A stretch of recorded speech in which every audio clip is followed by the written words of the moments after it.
മാളികപ്പുറത്തിന് ശേഷം പെട്ടെന്ന് എനിക്ക് ഇത്ര അവസരങ്ങൾ വന്നിട്ട് ഞാനൊരു പടം ചെയ്യാതെ സമയമെടുത്തിട്ട് ഞാൻ ആനന്ദ് ശ്രീബാല ചെയ്യുന്നത്. എന്നെ സംബന്ധിച്ച് അതിന്റെ തൊട്ട് പുറകെ വന്ന അവസരങ്ങളിൽ ഒന്ന്, ഏറ്റവും വലിയ അവസരം വന്ന രജനീകാന്ത് സാറിന്റെ മകൾ സംവിധാനം ചെയ്ത സിനിമ. അതുപോലും എനിക്കൊരു സമയം വേണം എന്ന് പറഞ്ഞിട്ട് തന്നെയാണ് ഞാൻ ഹോൾഡ് ചെയ്ത് ഇന്ന് മുന്നോട്ട് വർക്ക് പോയിക്കൊണ്ടിരിക്കുന്നത്. ഞാൻ എന്തായാലും ഇത് ഒളിച്ചു വെക്കുന്നില്ല, ഞാൻ അവരോട് പറയാം. ഞാൻ നിന്നോട് സംസാരിച്ചു, ശിവത അങ്ങനൊന്നും പറഞ്ഞിട്ടില്ല എന്ന് പറഞ്ഞിട്ട്. കേട്ടില്ല. അല്ല, പുള്ളി ഇവിടെ ഉണ്ട്, അതിൻ്റെ അടുത്തുണ്ട്, ഞാൻ കൊടുക്കാം. മുരളിയോ? അയ്യോ അല്ലല്ല, അയ്യോ അവൻ പാവം. നീ അതെന്തൊരു ചോദ്യമായിരുന്നു. എൻ്റെ ഏറ്റവും വലിയ സങ്കടങ്ങളിലൊന്നാണ് നൈറ്റ് ഡ്രൈവും പത്താംവളവും ഞാൻ വിചാരിച്ച പോലെ ഒരു തിയേറ്റർ പുള്ളിയും കിട്ടാത്തത്. ഞാൻ അപ്പോൾ ചിലപ്പോൾ അത് വിമർശിക്കുന്നവർ കാണാം, അത് മോശം പടം എന്ന് പറയുന്നതാണ്. എന്നെ സംബന്ധിച്ച് റൈറ്റർ ഈ 2 പടവും എനിക്ക് പ്രിയപ്പെട്ട സിനിമയാണ്, 2 പടം എനിക്ക് ഇഷ്ടപ്പെട്ട സിനിമയാണ്. ഞാനപ്പോൾ ഷൂട്ടിന് ഉച്ചയ്ക്കാണ് ചെല്ലുന്നത്, രാവിലെ തുടങ്ങി. ഞാൻ ഉച്ചയ്ക്ക് ചെല്ലുമ്പോൾ കാണുന്ന അജുവട്ട ഇങ്ങനെ അടച്ചിരിക്കുകയാണ്, ഫൈറ്റ് സീനാണ്. അജുവട്ട എൻ്റെ അടുത്ത് പറഞ്ഞു, നീ ആനന്ദ് ശ്രീബാല എന്ന് എഴുതിയപ്പോൾ സത്യമായിട്ട് ഞാൻ ഏതോ ഭക്തി പടമെന്ന് കരുതിയത്, ഞാൻ അറിഞ്ഞില്ലടാ ഇത് ആക്ഷൻ പരിപാടി ഉണ്ടെന്ന്. 2019 ഞാൻ ഈ കഥ ആദ്യമായിട്ട് പറയുന്നത്. ഞാൻ ഈ കഥ പറഞ്ഞിട്ടുള്ളത് അർജുനോട് തന്നെയാണ്. അന്ന് അർജുൻ എന്ന് പറയുന്ന ആർട്ടിസ്റ്റിന് ഇന്നത്തെ അത്രയും വാല്യൂ ഇല്ല. അർജുൻ വന്ന സമയമാണ്, അർജുനെ വിശ്വസിച്ച് ഇത്രയും പൈസ മുടക്കാൻ പ്രൊഡ്യൂസേഴ്സ് ഇല്ലായിരുന്നു. അപ്പം എനിക്ക് തോന്നുന്നു നമ്മൾ ഒരു വിളിച്ചു പറഞ്ഞ ചേട്ടാ നമ്മുടെ ഒരു കഥയുണ്ട്, അടാ നമുക്ക് ചെയ്യടാ എന്ന് പറയുന്ന ആളുകൾ, അതായത് ചിലപ്പോൾ കഥ കേൾക്കണമെന്നില്ല, നമുക്കത് നീ പ്ലാൻ ചെയ്തോ നമുക്ക് ഇരിക്കടാ എന്ന് പറയുന്ന ആർട്ടിസ്റ്റുകൾ ഇപ്പൊ ഉണ്ട് കൂടെ. അത് തന്നെയാണ് നമ്മുടെ ധൈര്യം. ഹാർവിയോറ, the exclusive collection of adenium plants. ഇനി നിങ്ങളുടെ വീടിന്റെ അകത്തളങ്ങളിൽ ഹാർവിയോറ അഡീനിയം പ്ലാന്റ്സ് പുഷ്പിച്ചു നിൽക്കും.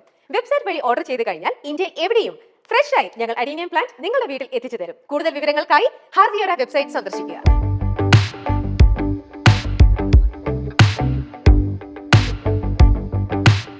നമസ്കാരം, മൈൽ സ്റ്റോൺ മേക്കേഴ്സ് പ്രസൻസ് അങ്ങനെ പറയിലേക്ക് സ്വാഗതം. ഇന്ന് വിശേഷങ്ങളുമായിട്ട് മലയാളത്തിന്റെ പ്രിയ തിരക്കഥാകൃത്ത് അഭിലാഷ് പിള്ള ചേരുന്നു. നമസ്കാരം. നമസ്കാരം. സിനിമ എന്ന വലിയ ആഗ്രഹവും സ്വപ്നത്തിലേക്ക് ഒരു 10 വർഷങ്ങൾക്ക് ശേഷം നൈറ്റ് ഡ്രൈവ് ചെയ്ത് പത്താംവളവും കടന്ന് മാളികപ്പുറത്തെത്തി ആനന്ദ് ശ്രീബാലയും കണ്ട് തിരിച്ച് സുമതിവളയിലേക്കുള്ള ഒരു യാത്രയിലാണ് അല്ലേ? ആ യാത്ര നല്ലതായിരുന്നു, സുഖമുള്ള യാത്ര. ആ സുഖമുള്ള യാത്ര കുറെ ആഗ്രഹിച്ചിട്ടുണ്ട് അല്ലേ? തീർച്ചയായിട്ടും. പിന്നെ ആ യാത്ര തീരല്ലേ എന്നുള്ള പ്രാർത്ഥന, ഇങ്ങനെ യാത്ര ചെയ്തുകൊണ്ടേ ഇരിക്കണമെന്ന് ഭയങ്കര ആഗ്രഹം ഉണ്ട്. നമ്മൾ ഈ ആഗ്രഹിച്ച സ്ഥലത്ത് എത്തുന്നേക്കാൾ ഉപരിയായിട്ട് ഈ യാത്ര തുടങ്ങി വയ്ക്കാൻ കുറച്ച് സമയം എടുത്തിട്ടുണ്ട് എന്നുള്ളതാണ്. തീർച്ചയായിട്ടും അല്ലേ? ആ കാത്തിരിപ്പ് കുറെ ആവുന്നതുകൊണ്ട് തന്നെ എത്തിയപ്പോഴുള്ള ഒരു മധുരം. തീർച്ചയായിട്ടും. കാരണം ഇപ്പം പല ഇന്റർവ്യൂകളിൽ ഇരുന്നിട്ട് നമ്മൾ ഈ 10 വർഷത്തെ കഥ പറയുമ്പോൾ ഞാൻ എല്ലാ ഇന്റർവ്യൂവിലും പറയാറുണ്ട്. കാരണം ഞാനിത് പറയുന്ന മറ്റൊന്നുകൊണ്ടല്ല, എന്നെ പോലെ സിനിമ ആഗ്രഹിച്ചു വരുന്നവർക്ക് അതൊരു ഞാൻ പറയുന്നതുകൊണ്ട് എന്തെങ്കിലും ഒരു രീതിയിൽ ഒരു മോട്ടിവേഷൻ ആവുകയാണെങ്കിൽ അത് നല്ലതാണെന്ന് തോന്നിയിട്ട് ഞാൻ പറയുന്ന. കാരണം ഈ സിനിമയിൽ ഇറങ്ങിക്കഴിഞ്ഞാൽ 1 കൊല്ലമോ 2 കൊല്ലമോ കൊണ്ട് ഇതാവും എന്നുള്ള ഒരു തെറ്റിദ്ധാരണ പലർക്കും ഉണ്ട്. കാരണം എൻ്റെ അടുത്ത് തന്നെ പല കുട്ടികളും മെസ്സേജ് അയക്കുമ്പോൾ ചേട്ടാ 2 വർഷമായി സിനിമ ഒരാളെ കേട്ടോ മടുത്തു എന്ന് പറയുമ്പോൾ ഞാൻ പറയും അങ്ങനെയാണ് നിർത്തിക്കൊള്ളാൻ പറയും. കാരണം സിനിമ ഒരിക്കലും നമ്മൾ വിചാരിക്കുന്ന ഒരു ടൈമിൽ നമ്മളിലേക്ക് എത്തിച്ചേരില്ല. അത് ഒരു സമയമുണ്ട്. ചിലപ്പോൾ 5 വർഷമാവും, 10 വർഷം, ചിലപ്പോൾ 1 വർഷം കൊണ്ട് എത്തുകയും ചെയ്യും. എന്നെ സംബന്ധിച്ച് എനിക്കൊരു 10ാം വർഷമാണ് എൻ്റെ കയ്യിലേക്ക് കിട്ടിയത്. കിട്ടിക്കഴിഞ്ഞപ്പോൾ ഞാൻ ഭയങ്കരമായിട്ട് ആഗ്രഹിക്കുകയാണ് ഇനിയിങ്ങനെ സിനിമകൾ ചെയ്തുകൊണ്ടേയിരിക്കണം. സിനിമയേക്കാൾ ഉപരി നമ്മൾ ചെയ്യുന്ന സിനിമ ജനങ്ങൾ സംസാരിക്കുമ്പോൾ കിട്ടുന്ന ഒരു സന്തോഷമുണ്ട്. അതൊരു വലിയ കാര്യമാണ്. നമ്മളെവിടെയോ ഈ പിടിച്ചു നിർത്തിയ ഒഴുക്ക് പോലെ അല്ലെ, ഇത് പൊട്ടുമ്പോ ഇത് ഒരുപാടങ്ങ് വരും അല്ലെ, അതുവരെ സഹിച്ചതിന്റെയും അതല്ലേ. കാരണം എന്നെ സംബന്ധിച്ച് ആദ്യത്തെ സിനിമ, മലയാളത്തിലെ ആദ്യത്തെ സിനിമ ചെയ്യുമ്പോൾ, ഞാൻ തമിഴിലൊരു പടം ചെയ്തിട്ട് ഇവിടേക്ക് വരുന്നത്, എൻ്റെ ആദ്യത്തെ സിനിമ നടക്കുമ്പോൾ അതേ സമയത്ത് എൻ്റെ 2ാമത്തെ സിനിമയുടെ ഷൂട്ടും തുടങ്ങി. അതെന്നെ സംബന്ധിച്ച് ഒരു റൈറ്ററെ സംബന്ധിച്ചൊരു വലിയ തുടക്കമായിരുന്നു. അതിന്റെ നേരെ പുറകെ മാളികപ്പുറം വരുന്നു, ഒരു വലിയൊരു ഹിറ്റായി മാറുന്നു. പുറകെ വീണ്ടും സിനിമകൾ കയ്യിലേക്ക് വരും, നമ്മളെ വിശ്വസിച്ച് പ്രൊഡ്യൂസേഴ്സ് വരുന്നു, നമ്മളെ വിശ്വസിച്ച് നടന്മാർ വരുന്നു, നടിമാർ വരുന്നു. അപ്പൊ അതൊരു വലിയൊരു ഈ നടന്മാർ വരുന്നത് മാത്രമല്ല, അഭിലാഷ് എനിക്ക് കഥ ഒന്നും കേൾക്കണ്ട, അഭിലാഷിനോടാണ് ഞാൻ വരാൻ അല്ലെ, അത് അത്തരത്തിൽ വരെ അങ്ങനെ പറഞ്ഞ ആർട്ടിസ്റ്റുകളുണ്ട്. എനിക്കത് ഭയങ്കര സന്തോഷം. എന്താ വെച്ചാൽ അത് സന്തോഷത്തേക്കാൾ ഉപരി അതൊരു ചെറിയൊരു പേടിയും കൂടെയാണ്.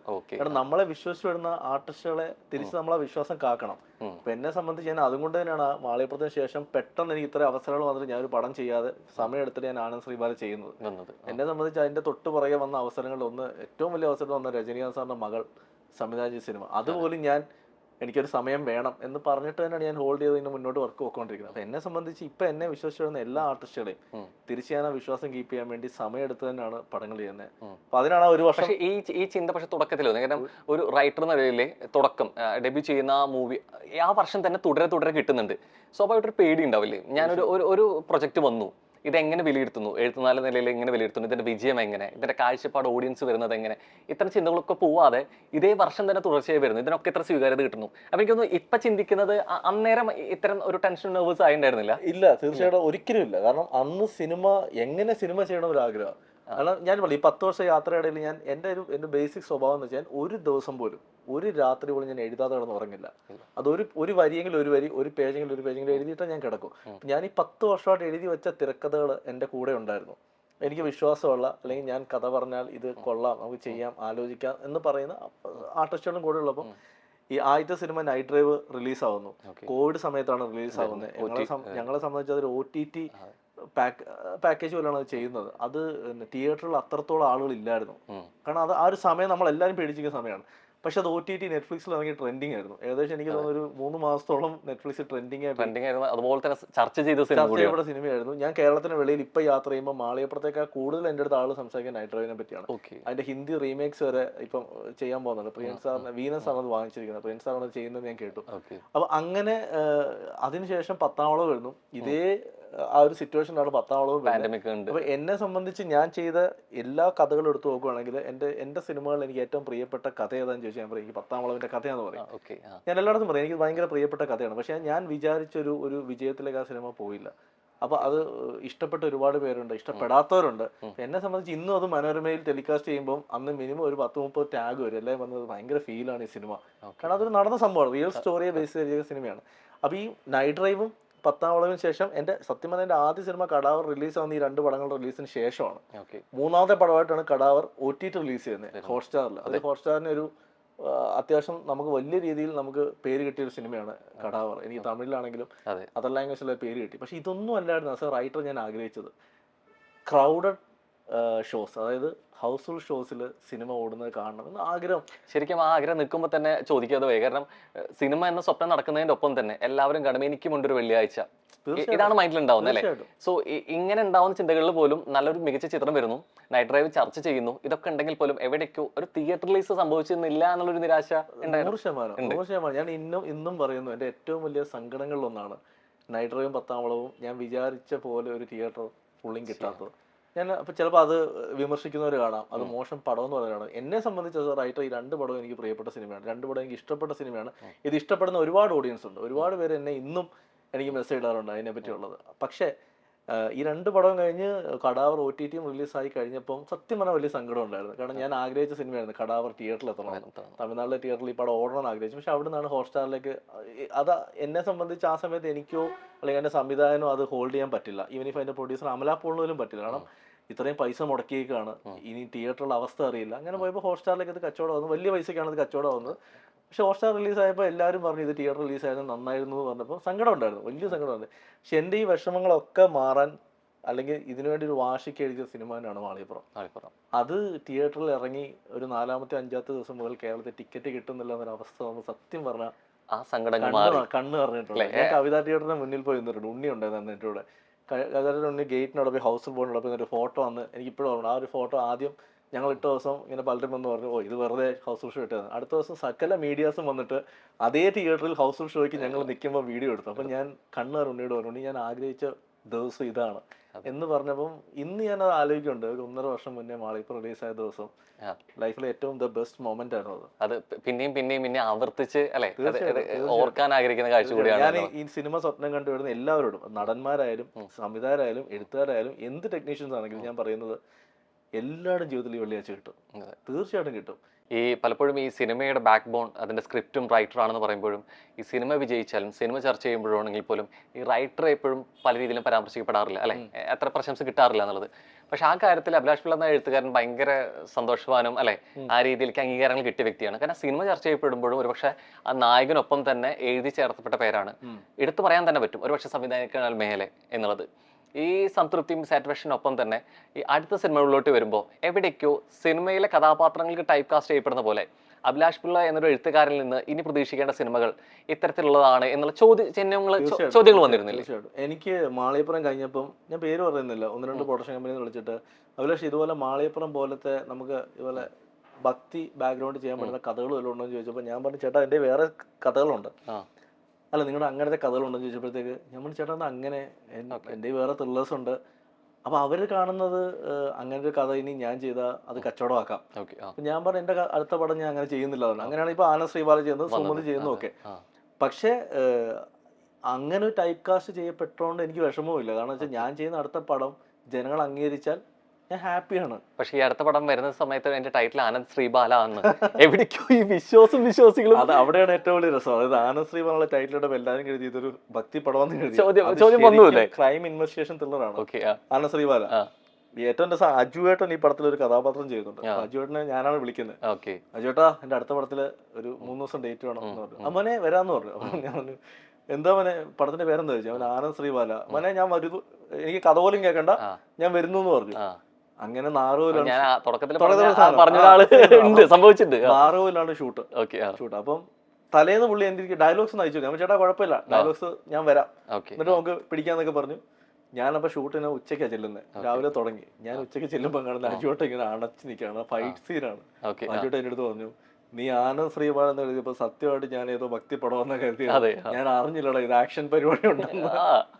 അപ്പം പുള്ളിയുടെ ലാസ്റ്റ് 3 ദിവസം എന്റെ അടുത്ത് പറഞ്ഞു, ഈ ഓടുന്നതിനിടയിൽ തലയിടിച്ച് വീട് മരിക്കുന്നതായിട്ടല്ലോ എഴുതി തരാൻ പറ്റുമോ. കാരണം പുള്ളി ഇതുവരെ ചെയ്യാത്തൊരു പരിപാടി ആ സിനിമയിൽ ചെയ്തിട്ടുണ്ട്. ഞാൻ പറഞ്ഞു ചില ആർട്ടിസ്റ്റുകളെ നമ്മൾ മാറ്റി ചിന്തിച്ച് ചെയ്യിച്ചിട്ടുണ്ട്. അജുവേട്ടൻ അത് ആക്ഷൻ ചെയ്തിട്ടുണ്ട്, ഭയങ്കര റിസൾട്ട് ചെയ്തിട്ടുണ്ട്, ചേസും പരിപാടിയൊക്കെ ഉണ്ട്. അപ്പൊ ആനന്ദ് ശ്രീബാല ടൈറ്റിൽ ഇടപ്പോൾ എല്ലാവരും ഇതൊരു ഭക്തിയാന്ന് എഴുതി. ഒരിക്കലും അല്ല. അത് ഓഡിയൻസിനോട് ഫോർ ഇൻഫർമേഷൻ, ഇതൊരു ക്രൈം ഇൻവെസ്റ്റിഗേഷൻ ത്രില്ലറാണ്. അതിൽ ഫാമിലി ഇമോഷൻസോട് ആഡ് ചെയ്താണ് നമ്മൾ പോയിരിക്കുന്നത്. ഇത് പക്ഷെ ഇപ്പൊ ഭക്തി സിനിമ ഇനി എഴുതുമോന്ന് ചോദിച്ചാൽ തീർച്ചയായിട്ടും ഞാൻ ഈ 2024 എൻഡിലോ 25-ലോ എനിക്ക് അതേ ബാക്ക്ഗ്രൗണ്ട് ഞാൻ ഒരു പടം ചെയ്യുന്നുണ്ട്. അതൊരിക്കലും മറ്റേ ഡിവൈനേറ്റ് വളർത്താനുള്ള സിനിമയല്ല. പക്ഷെ ആ ബാക്ക്ഗ്രൗണ്ടിൽ പറയുന്ന ഒരു ത്രില്ലർ സിനിമയായിരിക്കും. അതിലെന്താ തെറ്റ്? അതിലൊരു തെറ്റുള്ളൂ. ഇപ്പൊ നന്ദനം സിനിമയോട് ഓടിയല്ലേ. നന്ദനം ആ കാലത്ത് ഇത്രയും വിമർശനങ്ങൾ ഇല്ലായിരുന്നോണ്ട് അത് വിമർശിക്കില്ല. പക്ഷേ ഇന്ന് ആ കാലഘട്ടത്തിന് മാറുമ്പോൾ കുറച്ച് വിമർശനങ്ങൾ വന്നത്. പക്ഷെ ഞാൻ ഇന്നും പറയുന്നത് സിനിമ കണ്ട ഒരാൾ വിമർശിക്കില്ല, സിനിമ കാണാത്തവരെ വിമർശിക്കത്തുള്ളൂ. ഇത് പേര് കേൾക്കുമ്പോൾ തന്നെ ഓ ഇത് ഭക്തി പടമാണ്.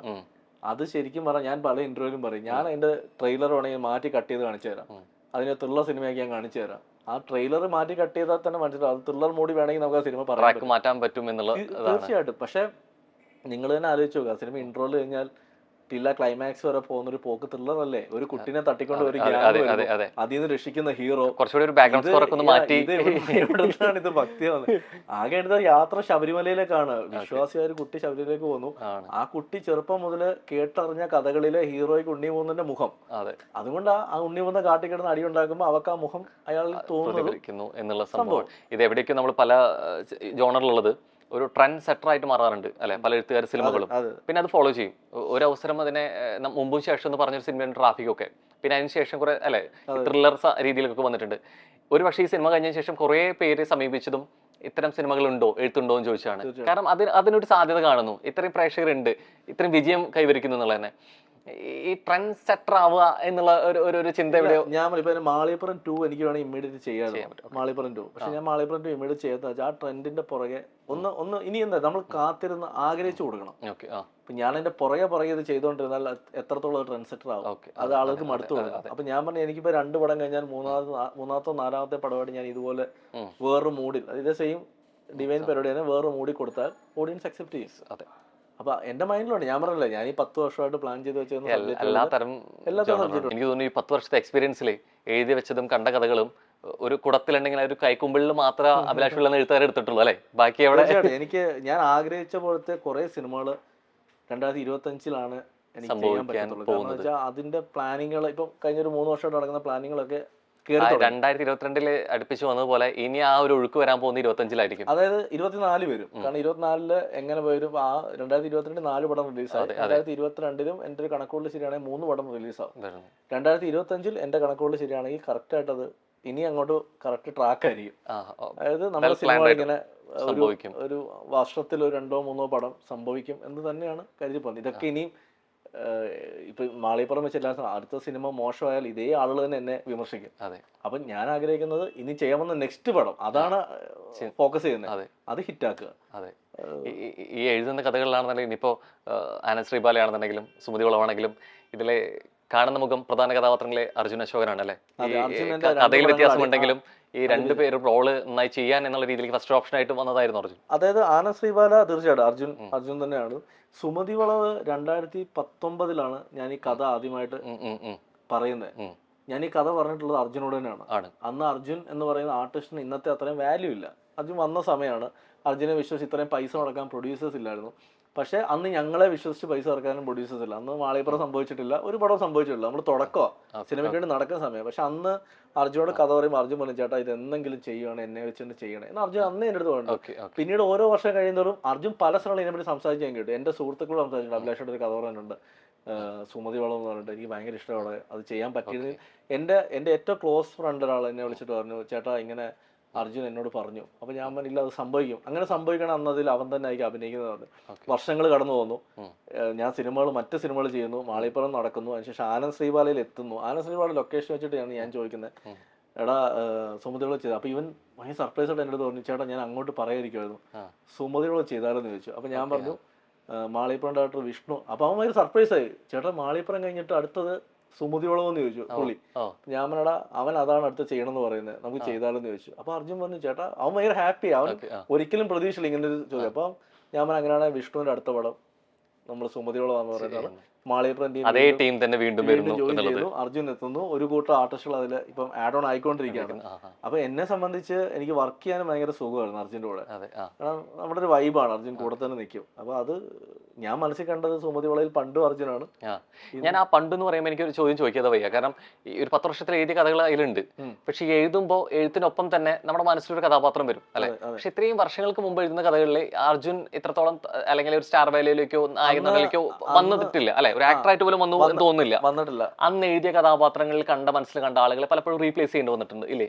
ശരിക്കും അത്തരത്തിലെ അതായത് ഇപ്പൊ സുമതി വളവിൽ എനിക്ക് റീപ്ലേസ് ചെയ്യേണ്ടി വന്നില്ല. പക്ഷെ ചിലപ്പോൾ ഇനിയും ചെയ്യുന്ന സിനിമകൾ ചിലപ്പോൾ റീപ്ലേസ് ചെയ്യേണ്ടി വരും. കാരണം ഇപ്പൊ ഞാൻ പണ്ട് 2018-ലും 2019-ലും ഞാൻ എഴുതി വെച്ച കഥകളിൽ ഇന്ന് എടുക്കുമ്പോൾ അതിൽ കുറെ ആർട്ടിസ്റ്റുകൾ ചിലപ്പോൾ ഇന്ന് ജീവിച്ചിരിക്കാത്തവർ കാണും, നമ്മളിൽ നിന്ന് പോയ ആളുകളാണ്. ചിലരെ ഈ പറയുന്ന പോലെ ഫീൽഡിൽ ഇല്ലാത്തവരാണ്, അവരെ നമുക്ക് തിരിച്ചുകൊണ്ടുവരാൻ പറ്റും.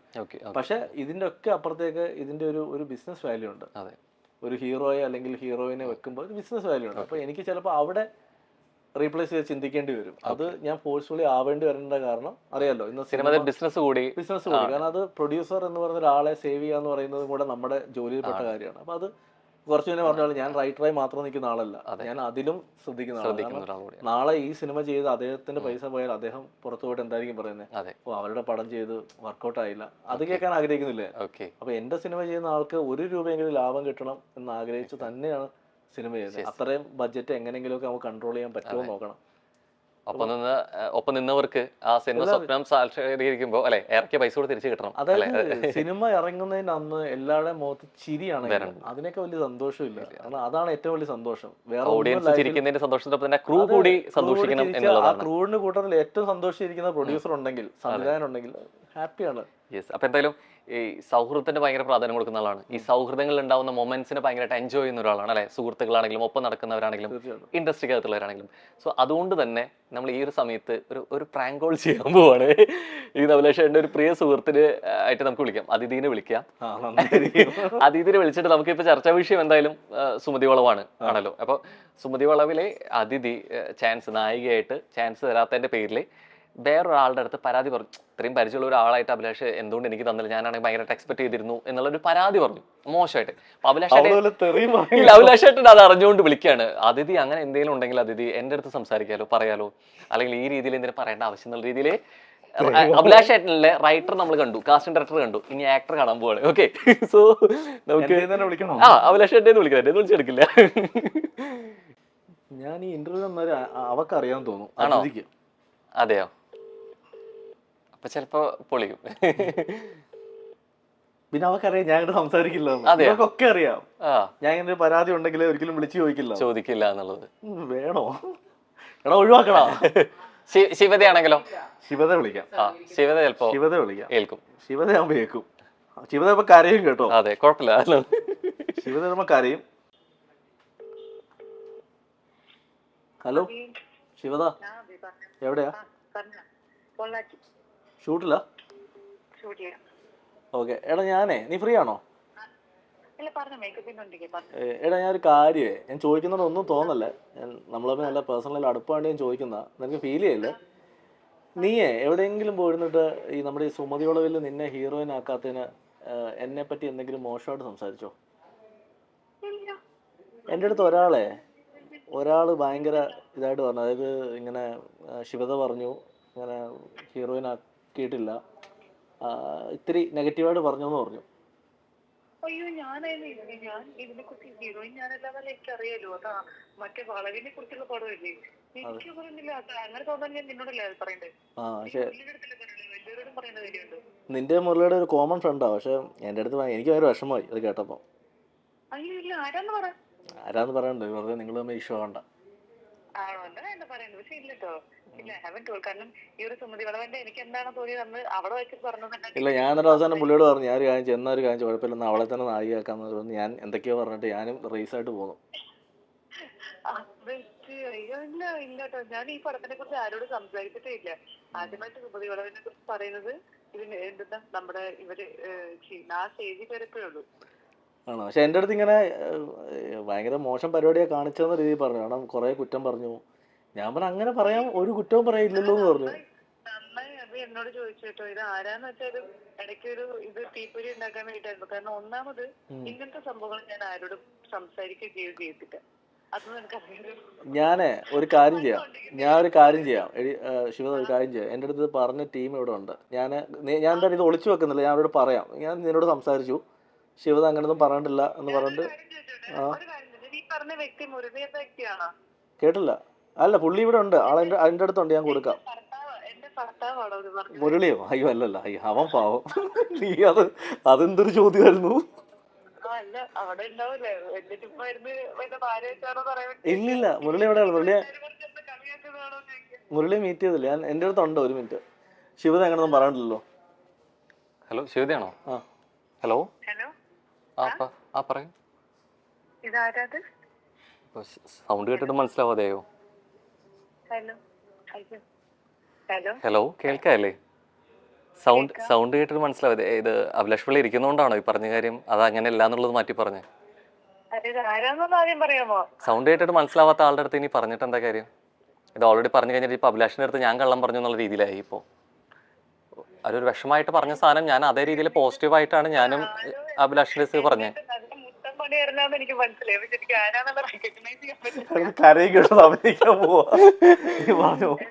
ശരി ചേച്ചി, ഇത് മൈൽ സ്റ്റോൺ മേക്കേഴ്സിന്റെ ഇന്റർവ്യൂവില് അഭിലാഷ് ഏട്ടൻ ഇരിക്കുന്നതാണ്.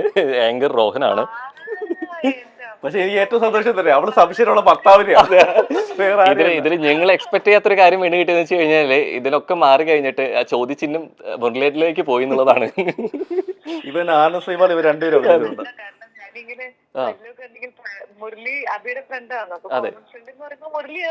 ഓക്കെ. ആ ഇന്റർവ്യൂവിന് ശേഷം മുരളിയായിട്ടുമായിട്ടുള്ള എന്തെങ്കിലും പ്രശ്നങ്ങൾക്ക് ഞങ്ങൾ ഉത്തരവാദികളല്ല.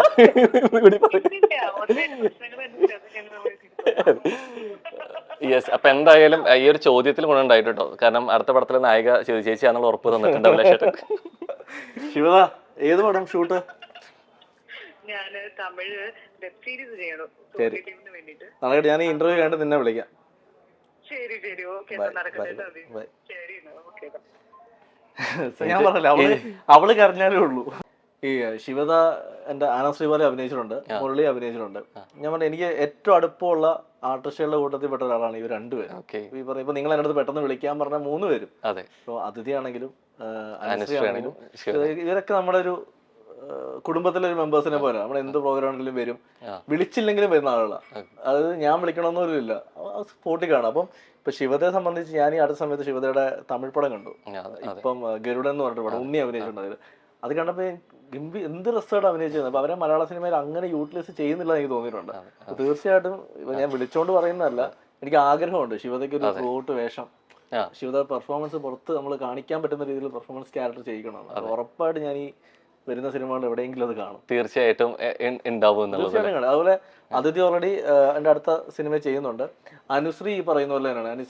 അനുശ്രീയുടെ എനിക്ക് ഏറ്റവും ഇഷ്ടപ്പെട്ട ക്യാരക്ടറാണ് ആ മറ്റേ ഡയമണ്ട് നെക്ലേസിലെ ക്യാരക്ടർ. ഭയങ്കര രസമാണ്. പിന്നെ ബോൾഡ് ക്യാരക്ടർ ചെയ്യാനും പറ്റിയ ആർട്ടിസ്റ്റ്. അപ്പൊ ഇത് ബ്ലെൻഡ് ചെയ്തിട്ടൊരു പരിപാടി എനിക്ക് ചെയ്യണമെന്നുണ്ട്. അതിലെ ഒരു ചെറിയ മണ്ടത്തരവും ബോൾഡ്നെസ്സും വെച്ചിട്ടൊരു പരിപാടി ചെയ്യണമെന്നുണ്ട്. അപ്പൊ ഇവരൊക്കെ ഇപ്പൊ ഞാൻ കുറച്ച് പറഞ്ഞു, നമ്മുടെ ധൈര്യമാണ് ഈ ആർട്ടിസ്റ്റുകൾ. ഒപ്പം നിൽക്കുന്ന, അത്ര സ്ട്രോങ് ആയിട്ട് നിൽക്കുന്നത്. നിങ്ങൾ അർജന്റ് കേസ് പറഞ്ഞു, ഉണ്ണിയുടെ കേസ്, ഇപ്പോൾ സുരാജ് ഏട്ടൻ, ഇന്ദ്രേട്ടൻ.